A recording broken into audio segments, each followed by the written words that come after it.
የአብይ አህመድ አገዛዝ የኢትዮጵያ ሕዝብን እንዲቆጠር ከዓለም አቀፍ ተቋማት ከፍተኛ ግፊት እየተደረገበት እንደሚገኝ ዋዜማ ሬዲዮ ዘግበዋል። ኢትዮጵያ በጦርነት እንደሚታመሱት ሶማሊያና ኮንጎ ሁሉ የሕዝብ ቆጠራ ማድረግ የተሳናት ሲሆን ፖለቲካዊ ታዛቢዎች ሀገሪቱን የሚቆጣጠር አካል መጥፋቱና ፖለቲካዊ አሻጥር የኢትዮጵያ ሕዝብ በግምት እንዲመራ አስገድደውታል ሲሉ ይገልጻሉ። የአማራ የህዝብ ቁጥር በይፋ አንደኛ ሊሆን ይችላል የሚለው ደግሞ ሌላው ስጋት ነው። ሰፊ መረጃውን የምትሰሙት ይሆናል። የአረጋ ከበደ የሚሊሻ አባላት በገፍ ፋኖን መቀላቀላቸውን ቀጥለዋል ተባለ። ዛሬ ብቻ ከ25 በላይ የሚሊሻ አባላት አገዛዙን ከርተው በየአቅጣጫው ፋኖን መቀላቀላቸውን የቀጠሉ ሲሆን እርምጃው ለወደፊትም ይቀጥላል ተብሏል። የፋኖ ኃይሎች ባልደረሱባቸው የክልሉ አካባቢ ላይም የአብይ አህመድ ሰራዊት ህዝብን መዝረፉን እንደቀጠለ ነው። ትሰሙታላችሁ። በትግራይ በሚገኙ ጳጳሳት ላይ ትላንት ሌሊት የግድያ ሙከራ እንደተደረገ ከትግራይ የወጡ መረጃዎች አረጋግጠዋል። ጳጳሳቱ ህብረት ድርጊቱ መፈጸሙን ገልጾ ዝርዝር ጉዳዮችን ግን ከመስጠት ተቆጥበዋል። ጳጳሳቱ የህወሓትን አፈሳ በጽኑ ሲያወግዙ የነበረ ሲሆን ድርጊቱ የህወሓት ስራ ነው የሚሉ ድምጾችም ተሰምተዋል። ላለፉት 5 ዓመታት የወከላቸውን የአማራ ህዝብ በታማኝነት ሲያገለግሉ የነበሩት ዶክተር ደሳለኝ ጫኔ ራሳቸውን ከፖለቲካው ዓለም አግለዋል። አሁን በቀጥታ ወደ ዝርዝሩ አልፈናል።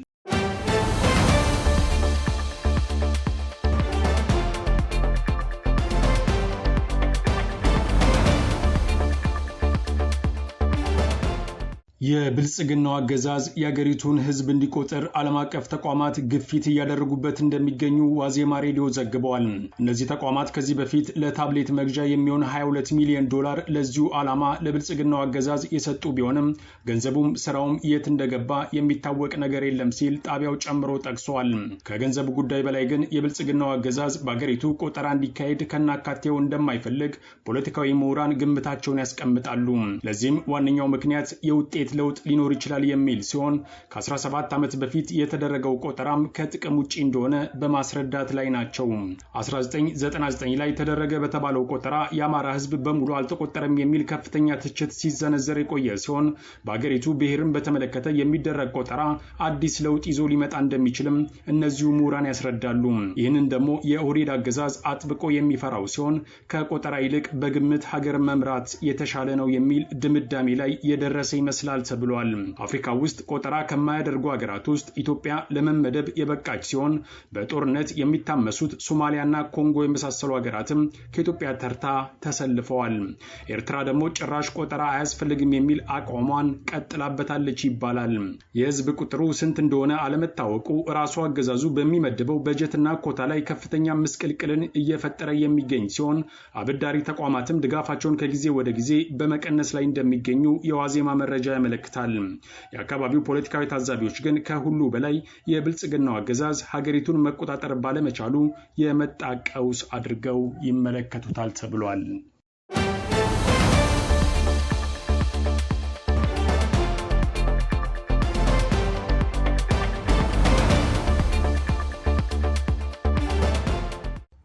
አንድ የሚሊሻ አባላት ከነሙሉ ትጥቃቸው የአፋብን ሸዋ ጠቅላይ ግዛት አሳምነው እዝ አጼ አምደ ጽዮን ኮርን መቀላቀላቸውን የአፋብን ህዝብ ግንኙነት መምሪያ ለአስራት ባደረሰው መረጃ አስታውቋል። ህዝባቸውንና የነጻነት ታጋይ ፋኖ ልጆቻቸውን ያስቀደሙና ያገዛዙ የሴራ ፖለቲካን በሂደት ጠንቅቀው የተረዱ ከሰሞኑ በርካታ የሚሊሻ አባላትን ወደ መከላከያ ሰራዊት ለማካተት በአስገዳጅ ሁኔታ ወደ ማሰልጠኛ ተቋም መላክ መጀመሩን ተከትሎ ዛሬ ቁጥራቸው 21 የሚሆኑ የሚሊሻ አባላት የአፋብን ሸዋ ጠቅላይ ግዛት አሳምነው እዝ አጼ አምደ ጽዮን ኮር አካል የሆኑ ክፍለ ጦሮችን መቀላቀላቸው ተሰምተዋል። በሸዋ ጠቅላይ ግዛት መራቤቴ አውራጃ መነሻቸውን ከሚዳ ወረዳ መራኛ ከተማ ያደረጉ 17 የሚሊሻ አባላት የአጼ ዳዊት ክፍለ ጦሩን ከነሙሉ ትጥቃቸው ሲቀላቀሉ ከሞረትና ጅሩ ወረዳ እንዋሪ ከተማ የተነሱ 3 የሚሊሻ አባላት እንዲሁም ከእንሳሮ ወረዳ ለሚ ከተማ የወጣ አንድ የሚሊሻ አባል የራስ አበበ አረጋይ ክፍለ ጦርን ከነሙሉ ትጥቃቸው መቀላቀላቸውን የአጼ አምደ ጽዮን ኮር ሚዲያና ኮሚኒኬሽን ክፍል ለአስራት በላከው የግንባር መረጃ አስታውቋል። የአፋብን ሸዋ ጠቅላይ ግዛት አሳምነው እዝ በማወቅም ሆነ ባለማወቅ ከአገዛዙ ጋር እስካሁን ድረስ አብረው ለተሰለፉ የጸጥታ ኃይሎች ያቀረበው ተደጋጋሚ ወንድማዊ ጥሪን ተከትሎ በርካታ የሚሊሻ የአድማ ብተና እንዲሁም የፖሊስ አባላት የድሉ ተጠቃሚ መሆናቸውን እየገለጸ ዛሬም እዙ የምህረት እጆቹ የተዘረጉ መሆኑን ለቀሪ ያገዛዙ የሰራዊት አባላት አስታውቋል። የብልጽግናው አገዛዝ በተለይ ሸዋ ላይ በቅርቡ ጀምረዋለው ላለው ዘመቻ የተለያዩ የጸጥታ አካላትን ለማቀናጀት ከፍተኛ ንቅናቄ እየሰራ ቢሆንም በየቀኑ አገዛዙን የሚከዱ ወታደሮች ግን ፈተና እንደሆኑበት በመነገር ላይ ነው። በሌላ በኩል በተጉለት አውራጃ ደረፎ ክላስተር የገዢው ጥምር ጦር በንጹሃን ላይ ዘረፋ ሲፈጽም አድማ ብተና ኃይሎች ደግሞ በዚሁ ቀጠናም ፋኖን መቀላቀላቸው ተሰምተዋል። ከደብረ ብርሃን ተነስቶ ወደ አንኮበር ቀጠና ደረፎ ቀበሌ ያመራውና ራሱን ጥምር ጦር ብሎ የሚጠራው የመከላከያና አድማ ብተና ሰራዊት የፋኖ ኃይሎች በሌሉበት የህዝብ ንብረትን ዘርፈዋል። ሰራዊቱ ሰኔ 29 ቀን 2018 ዓ.ም በየቀበሌው በመግባት አርሶ አደሮች ለክረምት ዝግጅት ያከማቹትን የአፈር ማዳበሪያ እንዲሁም አቶ ኪዳኔ ከተባለ አርሶ አደር ቤት በመግባት 3 ጭነት ባቄላ ዘርፎ መውሰዱ ተረጋግጧል። በዚህ የዘረፋ ተግባር ላይ ለወዳቸው ያደሩ የአካባቢው ሚሊሻዎችም ጭምር የተሳተፉበት መሆኑ ተመልክቷል። ድርጊቱ እንደተሰማ የአፋብን ሸዋ ጠቅላይ ግዛት አሳምነው እዝ መሐመድ ቢሆነኝ ኮር እቴጌ ጣይቱ ክፍለ ጦር በፍጥነት ወደ ስፍራው ቢያመራም የገዢው አካል ጦር የዘረፈውን ንብረት ጭኖ ወደ ደብረ ብርሃን ለመፈርጠት ተገዷል ተብሏል። ይህ በእንዲህ እንዳለ አገዛዙ በንጹሃን ላይ የሚፈጽመውን ግፍና ዘረፋ የሰሙት የአገዛዙ ደጀን የነበሩ አድማ ብተና ኃይሎች ፋኖን መቀላቀላቸውን ቀጥለዋል። በዚህ መሰረትም 2 የአድማ ብተና አባላት የአፋብን ሸዋ ጠቅላይ ግዛት አሳምነው እዝ አጼ አምደ ጽዮን ኮር ራምቦ ክፍለ ጦርን ከነሙሉ ትጥቃቸው ዛሬ መቀላቀላቸውን ከግንባር ያገኘነው መረጃ አመልክቷል።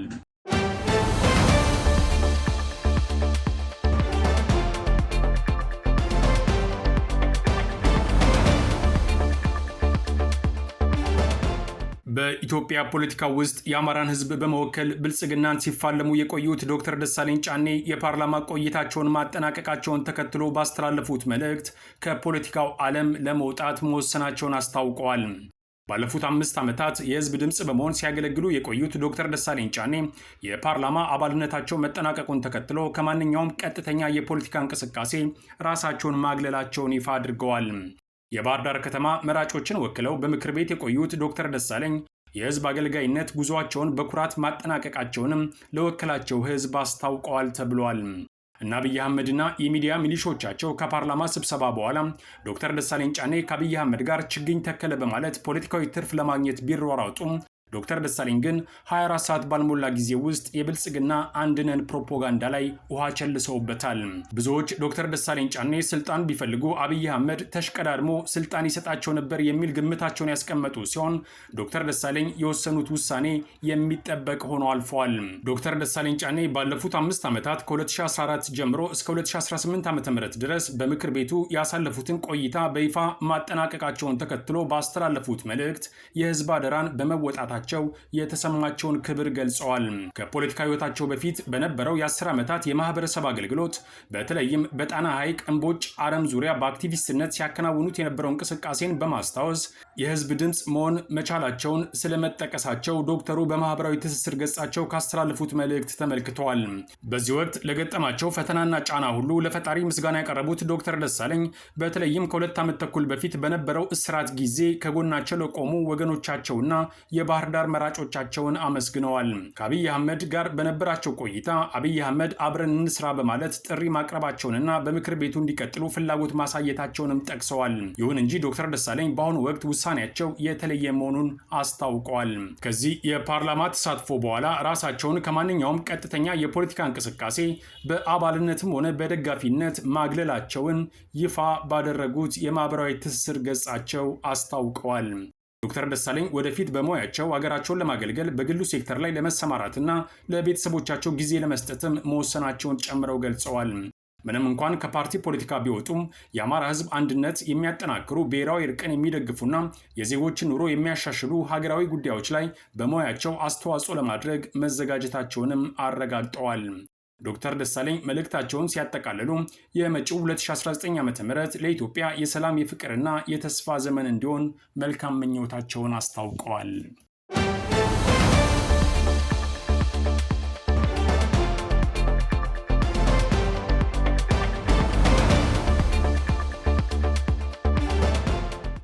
ህወሓትና የአብይ አህመድ አገዛዝ በትብብር ሀገር ለማፍረስ የሚያደርጉት ሩጫ የሀገሪቱን እሴቶች በመሸርሸር ህዝቦች በጋራ የሚኖሩበትን ገመድ በመበጣጠስ እኩይ ተግባር ላይ እንደቀጠለ ነው።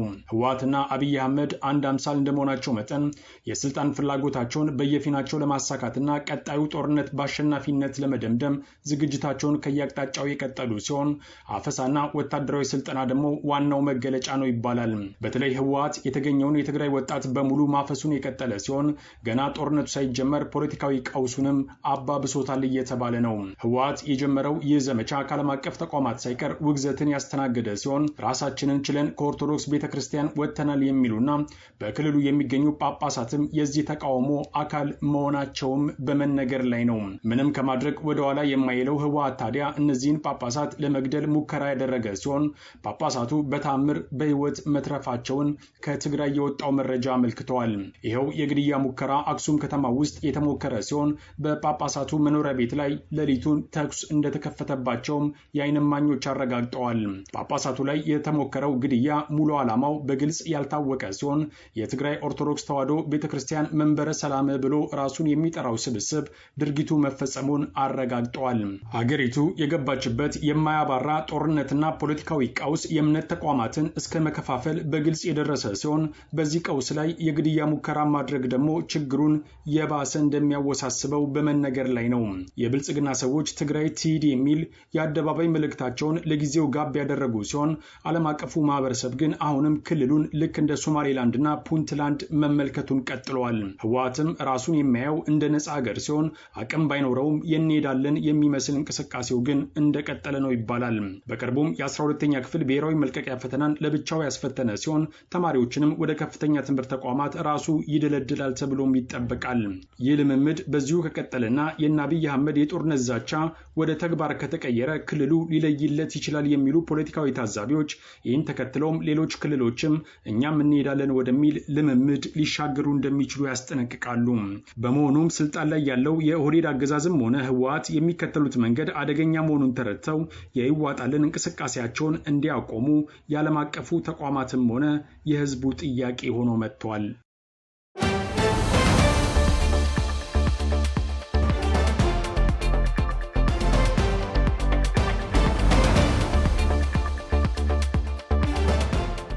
ከአስራት ብሮድካስቲንግ ሰርቪስ ለዕለቱ የነበረን ዜና ይህን ይመስል ነበር። አብራችሁን ስለነበራችሁ ከልብ እናመሰግናለን። በያላችሁበት ሰላም